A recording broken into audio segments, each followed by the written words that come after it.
everyone, welcome back to my channel. Today I am going to start a new series of tried and tested ideas and tips series titled Mother's Recipe.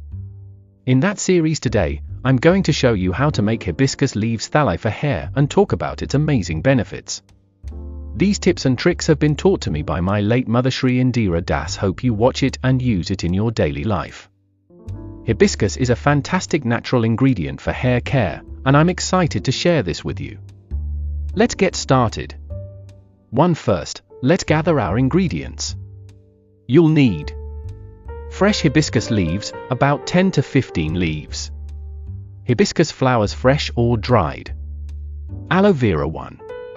Tulsi 1 bowl. 1 handful of rice and fenugreek soaked in water. A cup of water. A blender or grinder. Hibiscus leaves are rich in vitamins and antioxidants that promote hair growth, reduce dandruff, and add shine to your hair. 2. Preparing the thalli. Start by washing the hibiscus leaves and flowers thoroughly to remove any dirt.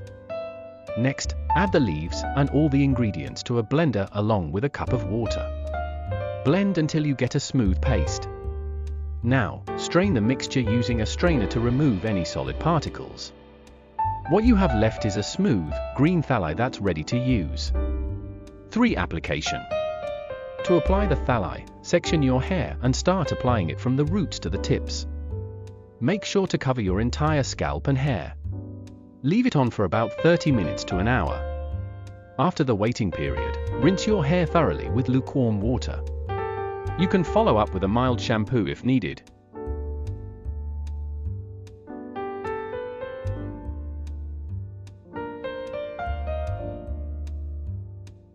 For benefits of hibiscus thalli. Using hibiscus thalli regularly can help with promoting hair growth, reducing dandruff, preventing hair fall, adding shine and volume to your hair.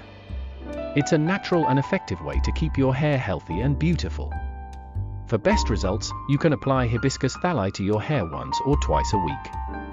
This frequency helps to nourish your hair, promote growth, and maintain a healthy scalp without overloading your hair with treatments.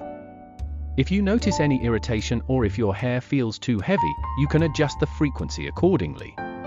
Everyone's hair is different, so it's important to find what works best for you. I hope you found this video helpful. If you did, please give it a thumbs up and subscribe to my channel for more gardening and natural beauty tips. Let me know in the comments if you tried this hibiscus thalli and how it works for you. Thanks for watching, and I'll see you in the next video.